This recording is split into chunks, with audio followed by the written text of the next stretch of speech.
Hello, welcome to the loop of the world. In last two episodes हमने ये discover किया that कि किस तरह कोलंबस से पहले अमेरिकन सोसाइटी थी, एज़टेक एम्पायर्स वगैरह थे। उसके बाद हमने ये डिस्कस किया दैट कि किस तरह ब्रिटेन ने कॉलोनाइज किया अमेरिका को, किस तरह स्पेनिश ने कॉलोनी इस्टेब्लिश की, ये सारी चीज़ें। नाउ आज हम ये चीज़ें समझेंगे दैट कि ऐसा क्या हुआ कि 1775 में 1775 से 1783 तक वार्स हुई कॉलोनाइजर्स एंड कॉलोनिस्ट के बीच में, मतलब अमेरिकन एंड इंग्लैंड के बीच में, कि जिसे आज हम अमेरिकन रेवोल्यूशन कहते हैं या अमेरिकन वार ऑफ इंडिपेंडेंस कहते हैं, जिसकी वजह से आज जो सुपर पावर है United states of America emerge हुआ। हम कोशिश करेंगे दैट की रीज़न समझें कि क्या रीजंस बने कि अमेरिकन सोसाइटी को ये ज़रूरत पड़ी कि हम किसी तरह ब्रिटेन से अलग हो जाएं, क्राउन से अलग हो जाएं। पहले हम ये समझेंगे दैट कि ब्रिटेन की कौन सी इकोनॉमिक पॉलिसीज थी जिसने एक रिफ्ट क्रिएट किया American society and Britain society के दरमियान। 7 ईयर्स वार ने किस तरह एक कैटलिस्ट का रोल अदा किया और एक रिफ्ट क्रिएट करने में ब्रिटेन और अमेरिका के बीच में। और हम लास्ट में ये भी समझेंगे कि enlightenment ideas, intellectual ideas, renaissance ने किस तरह रोल अदा किया in American revolution and after American revolution. Now economic policies of Britain. बात ये दैट कि ब्रिटेन ने जो दो चीज़ें की थी दैट कि जो पॉलिटिकल ऑटोनॉमी थी, जो अमेरिकन कॉलोनिस्ट थे जिन्हें कॉलोनाइज किया गया था, अमेरिकन सब्जेक्ट्स थे ब्रिटेन के, उन्हें एक तरीके से थोड़ी पॉलिटिकल ऑटोनॉमी थी। वो हर 13 कॉलोनीज के पास अपनी असेंबली थी, अपने तरीके से एक एडमिनिस्ट्रेटिव सिस्टम संभाल रहे थे। लेकिन जो इकोनॉमिक कंट्रोल था वो ब्रिटेन अपने हाथों में रखा था। राइट टू टैक्स वो ब्रिटेन पार्लियामेंट के पास था कि वो ही टैक्स लगा सकती हैं डिफरेंट कमोडिटीज़ पे, और किस तरह की कमोडिटी वहाँ पे मैन्युफैक्चर हो सकती है। तो उन्होंने first of all economic policies तो जो ब्रिटेन की थी उस टाइम वो थी मर्केंटलिज्म। उनकी कोशिश थी ये कि ज़्यादा से ज़्यादा एक्सपोर्ट किया जाए और कम से कम इंपोर्ट किया जाए। इस तरह ज़्यादा गोल्ड, ज़्यादा जो करेंसीज वगैरह हैं वो हमारे पास ही रहेंगी। उन्होंने इसी तरीके से एक कोशिश की कि जो कॉलोनीज हैं वो मदर कंट्री को ही फ़ायदा पहुंचाए रादर देन कि वो खुद डेवलप हो। उन्होंने 1651 में एक नेविगेशन एक्ट पास किया। मतलब जो भी जो 13 कॉलोनीज की जो एक्सपोर्ट्स वगैरह होंगी या इम्पोर्ट्स होंगी वो सिर्फ और सिर्फ ब्रिटेन की शिप्स पर ही होंगी, ब्रिटेन वेजल्स पे ही होंगी। दूसरा 1663 में स्टेपलेट, मतलब कोई भी चीज़ अगर एक्सपोर्ट कर रहे हैं कॉलोनिस्ट तो वो दूसरी कॉलोनीज को या दूसरे कंट्रीज़ को, तो वो पहले ब्रिटेन जाएंगी, बाद में वहाँ से जाएंगी जहाँ पे वो एक्सपोर्ट कर रहे हैं अपनी डेस्टिनेशन पे। उसके बाद से 1732 में उन्होंने पास किया हेट एक्ट कि जो हेड्स होंगी वो सिर्फ और सिर्फ ब्रिटेन मैन्युफैक्चर करेगा, कॉलोनीज होंगी जो 13 कॉलोनीज हैं वो मैन्युफैक्चर नहीं करेगी। क्यों? देखें, हेड उस वक्त एक बहुत हेड की डिमांड थी। जब आपने तस्वीरों में भी देखा होगा कि लोग ज़्यादा हेड पहनना पसंद करते थे, एक तरीके से कल्चर का हिस्सा था। 1750 में आयरन एक्ट पास किया। आयरन जाहिर सी बात 18th सेंचुरी एक तरीके से इंडस्ट्रियल रिवॉल्यूशन की स्टार्टिंग थी 18th सेंचुरी में। तो वो कोशिश करना चाहते थे कि जो 13 कॉलोनीज है उनकी जो इंडस्ट्रियल डेवलपमेंट है, इंडस्ट्रियल ग्रोथ है, उन्हें भी कंट्रोल किया जा सके और कोशिश की जा सके जो आयरन की मैन्युफैक्चरिंग है वो कम रखी जा सके और उस तरीके से डेवलप ना हो, आयरन वगैरह डेवलप ना कर सके, ताकि उनकी इंडस्ट्री इतनी स्ट्रांग ना हो कि वो जो ब्रिटेन की इंडस्ट्री उसे कॉम्पीट कर पाएँ। इसलिए आयरन एक्ट 1750 में पास किया ना।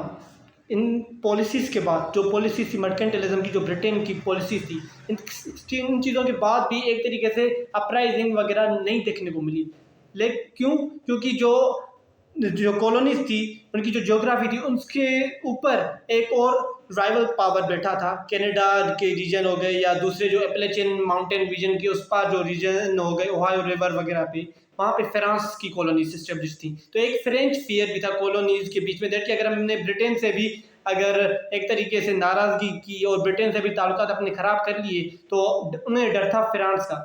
तो लेकिन क्या हुआ कि 1754 से 1763 के दरमियान एक वार हुई जिसे हम 7 ईयर्स वार कहते हैं ब्रिटेन एंड फ्रांस के बीच में, जो अगते जाके एक तरीके से ग्लोबल वार में भी कन्वर्ट हो जाती है अकॉर्डिंग टू दी स्कॉलर्स।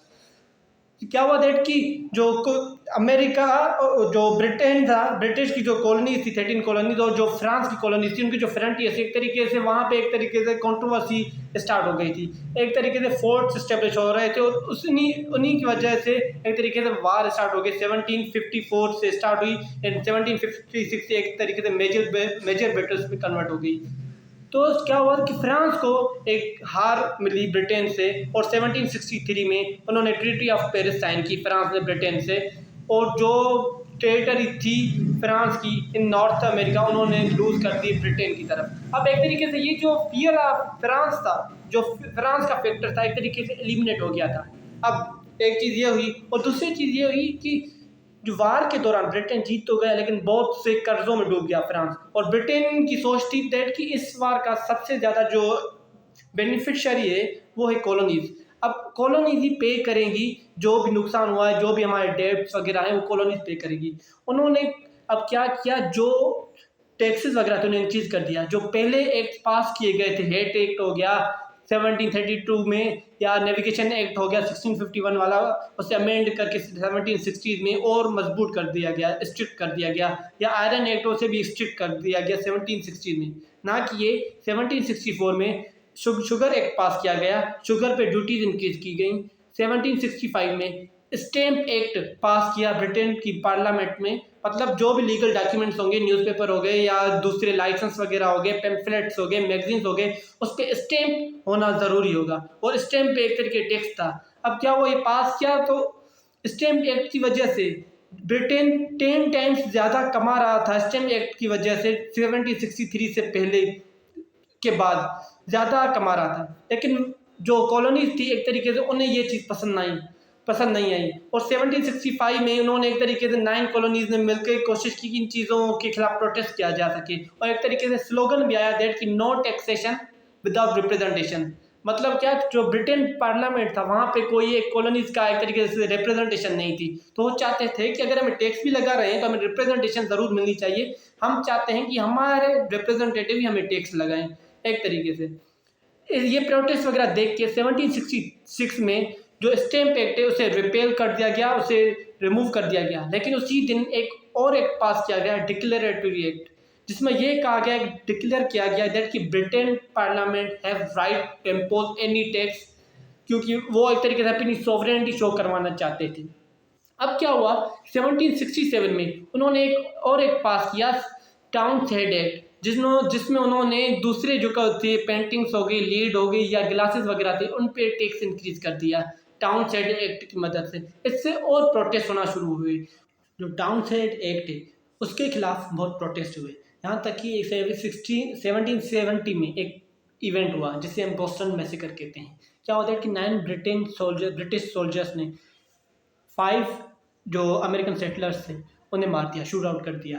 लेकिन इस तरीके से प्रोपेगेंडा इस तरह किया गया कि वो मैसेकर लगे। इस तरह के पैम्पलेट्स डिस्ट्रीब्यूट किए गए जैसे for example innocent blood crying to the god on the streets of Boston, या पाउल रिवर की जो पैम्पलेट्स हो गए वो डिस्ट्रीब्यूट किए गए। इस तरीके के ग्रीवेंसेस इंक्रीज हो गए लोगों के बीच में। अब ये देख के ब्रिटेन पार्लियामेंट ने क्या किया दैट कि टाउनशेंड एक्ट 1770 में रिपील कर दिया। अब 1773 में उन्होंने क्या किया कि एक एक्ट पास किया जिसे कहते हैं टी एक्ट। इसमें जो ब्रिटिश ईस्ट इंडियन कंपनी थी उसे राइट दिया गया टी का, वो ही एक्सपोर्ट वगैरह करेंगे, वही मैन्युफैक्चर करेंगे टी वगैरह। नाउ 16 दिसंबर 1773 में क्या होता है दैट कि जो बोस्टन पोर्ट है वहाँ पे शिप्स में जो ईस्ट इंडिया कंपनी की शिप थी, वहाँ से एक ऑर्गेनाइजेशन थी सन्स ऑफ लिबर्टी, एक न्यूली इस्टेब्लिश ऑर्गेनाइजेशन क्या करती है कि जो चाय की जो चेस्ट होते हैं जिसमें चाय वगैरह आती है, जो उन्हें 342 चेस्ट ऑफ टी उन्हें बोस्टन हार्बर पे फेंक देते हैं, जिसे बोस्टन टी पार्टी कहा जाता है। ये थे कि 1774 में एक जो ब्रिटेन पार्लियामेंट है वो कोर्सिव एक्ट पास करती है, जिसमें ये कहा जाता बोस्टन पोर्ट को क्लोज किया जाता है। जो कहा जाता है दैट कि जो रॉयल ऑफिसर्स होंगे, ब्रिटेन के ऑफिसर्स होंगे, वो अगर कोई क्राइम करते हैं उनका ट्रायल दूसरे कोर्ट्स में होगा या ब्रिटेन की कोर्ट्स में होगा। जो अमेरिकन सोल्जर्स होंगे उन्हें जो अमेरिकन हाउसेज है वहाँ पे शेल्टर वगैरह दिया जाएगा, और जो गवर्नमेंट एक तरीके से एडमिनिस्ट्रेशन सिस्टम जो कॉलोनीज के हाथ में था उसे भी कोशिश की गई कि उन एक्स की मदद से रिड्यूस किया जा सके। इन एक्स को, जो डिफरेंट एक्स का मजमूआ था, इन एक्स को इनटॉलरेबल एक्स कहा गया। तो क्या होता है कि इन एक्स के खिलाफ 1774 में फर्स्ट कॉन्टिनेंटल कांग्रेस ऑर्गेनाइज की जाती है फिलाडेल्फिया में, जिसमें जॉर्ज वाशिंगटन हो गए या सैमुअल एडम हो गए, इस तरह के बड़े लोग पार्टिसिपेट करते हैं, जो मतलब समझेंगे 12 कॉलोनीज आउट ऑफ 13 कॉलोनीज अपने रिप्रेजेंटेटिव सेंड करती हैं, जिसमें ये कहा जाता है दैट कि ब्रिटेन के गुड्स को बायकॉट किया जाएगा। एक तरीके से पेटिशन भी सेंड की जाती है किंग ऑफ इंग्लैंड को कि इन चीज़ों को वापस लिया जा सके। लेकिन क्या होता है दैट कि इन उस पेटिशन को एक तरीके से रिजेक्ट किया जाता है, और 19 अप्रैल 1775 कॉन्कॉर्ड एंड लेक्सिंगटन टाउन्स होते हैं मैसेचुसेट्स में, वहाँ पे एक तरीके से फायरिंग स्टार्ट हो जाती है, जिसे अमेरिकन रिवॉल्यूशन की स्टार्टिंग कहा जाता है। और 1775 में दूसरी कॉन्टिनेंटल कांग्रेस ऑर्गेनाइज की जाती है, और उस second continental Congress 1775 during the war between Britain and America जो ऑर्गेनाइज की जाती है, उसमें different leaders of the American revolution participate करते हैं, जिसमें जॉर्ज वाशिंगटन हो गए, जॉन एंड सैमुअल एडम हो गए, या थॉमस जेफरसन हो गए, बेंजामिन फ्रैंकलिन हो गए, इस तरह के लीडर्स पार्टिसिपेट करते हैं। और वहाँ पे एक कॉन्टिनेंटल आर्मी स्टेब्लिश की जाती है कि वो एक तरीके से 13 कॉलोनीज की आर्मी कंबाइन की जा सके और मिलकर ब्रिटेन की आर्मी का मुकाबला किया जा सके, जिसे जॉर्ज वाशिंगटन कमांड करते हैं। एक तरीके से अमेरिकन रिवॉल्यूशन का बाकायदे से आगाज़ किया जाता है। और 2 जुलाई 1776 को एक तरीके से डिक्लेरेशन आती है, जो से 4 जुलाई 1776 को कांग्रेस पास कर देती है, जिसे डिक्लेरेशन ऑफ इंडिपेंडेंस कहा जाता है, जो अमेरिकन डिक्लेरेशन ऑफ इंडिपेंडेंस, कि अब हम ब्रिटेन या क्राउन से मुकम्मल आज़ाद हैं। लेकिन अब वार्स वगैरह चल रही होती हैं। अब यहाँ से ब्रिटेन को जो अमेरिका था उसे ज़रूरत थी एक फॉरेन एलाई की, जो फ्रांस की सूरत में मिलता है, और 1778 को फ्रांस वार को ज्वाइन करता है। 6 फरवरी 1778 को फ्रांस यूएस ब्रिटेन को अमेरिका को एक तरीके से रिकॉग्निशन भी दे देता है दैट कि we recognise you as an independent nation, इस तरीके से 1778 में। अब कुछ वजूहत की वजह से ब्रिटेन वो अमेरिका से वार हार जाता है। एक तो एक तरीके से जो ब्रिटेन था वो 3000 miles on the other side of the Atlantic ocean war fight कर रहा था, और जो अमेरिका थे उन्हें अपनी जो ज्योग्राफी वगैरह का पता था, एक तरीके से एड भी मिल रही थी फ्रांस से। और क्या होता है दैट 1783 में ट्रीटी ऑफ पेरिस साइन होती है, और ब्रिटेन ऑफिशियली रिकॉग्नाइज करता है अमेरिका को as an independent country. Now एक तरीके से 1783 के बाद एक तरीके से इंडिपेंडेंट अमेरिकन नेशन एस्टेब्लिश हो गया था। अब अमेरिकन रिवॉल्यूशन में एक तरीके से रेनेसांस या एनलाइटमेंट आइडियाज़, इनका भी बहुत रोल था। रेनेसांस की लिटरल मीनिंग ही है रीबर्थ ऑफ आइडियाज़, जो स्टार्ट हुई यूरोप में, कि हम एक तरीके से किंग की ये अथॉरिटी को नहीं मानते, हम या जो चर्च की अथॉरिटी है उसको नहीं मानते, हम अपने आइडियाज़ डेवलप करेंगे, हम साइंटिफिक लॉजिक लगाएंगे, हम साइंटिफिक रीज़न लगाएंगे एनलाइटमेंट आइडियाज़ में, या हम ह्यूमनिज्म को आगे रखेंगे, हम साइंटिफिक डिस्कवरीज करेंगे। और अब देखा जाए जो अमेरिकन कॉलोनिस्ट थे वो भी जो ज़्यादातर माइग्रेट करके आए थे यूरोप से, और वो ही आए थे जो एनलाइटमेंट आइडियाज़ की वजह से परसिक्यूट किए जा रहे थे चर्च की जानिब से। ज़्यादातर वही एक तरीके से माइग्रेट करके आए थे अमेरिका में अपॉर्चुनिटीज़ के लिए। अब रेनेसांस के आइडियाज़ जिस तरह से डेवलप होना शुरू हुए, एनलाइटमेंट के आइडियाज़ ज़्यादा डेवलप होना शुरू हुए, वो उन्होंने एक तरीके से फर्टाइल ग्राउंड उन्हें मिला एनलाइटमेंट आइडियाज़ को अमेरिका में। चाहे वो जॉन लॉक की थ्योरी ऑफ नेचुरल राइट हो, या मॉन्टेस्क्यू का सेपरेशन ऑफ पावर हो, या रोसो की सोशल कॉन्ट्रैक्ट थ्योरी हो, या थॉमस होब्स हो, या डेविड ह्यूम हो, उनकी आइडियाज़ ज़्यादा स्प्रेड होना शुरू हुए, और उन्होंने एक तरीके से कैटलिस्ट का रोल भी अदा किया अमेरिकन रिवॉल्यूशन में। और जो डिफरेंट लीडर्स थे अमेरिकन रिवॉल्यूशन के, उन्होंने एक तरीके से मुतासिर उन इंटेलेक्चुअल आइडियाज़ या एनलाइटमेंट के आइडियाज़ से ही हुए थे। चाहे आप देख लें थॉमस जेफरसन की डिक्लेरेशन ऑफ इंडिपेंडेंस, उन्होंने अपने ideas Rousseau, Thomas Hobbes and John Locke से लिए हैं। अमेरिका के आइन में जॉन लॉक की जो नेचुरल राइट की थ्योरी इस्टेब्लिश की गई है, जिसमें एक तरीके से इनएलिएनेबल राइट्स का भी इस्टेब्लिश किया गया है अमेरिकन कॉन्स्टिट्यूशन में। मॉन्टेस्क्यू के सेपरेशन ऑफ पावर को भी अमेरिकन कॉन्स्टिट्यूशन में, या अमेरिकन जो सेपरेशन ऑफ पावर है उसमें इस्टेब्लिश किया गया है कि चेक एंड बैलेंस का सिस्टम और सेपरेशन ऑफ पावर का सिस्टम इस्टेब्लिश किया जा सके एग्जीक्यूटिव, लेजिस्लेशन एंड जुडिशरी के दरमियान। तो एक तरीके से देखा जाए कि इनलाइटमेंट आइडियाज़ का एक बहुत रोल रहा है अमेरिकन रिवॉल्यूशन में।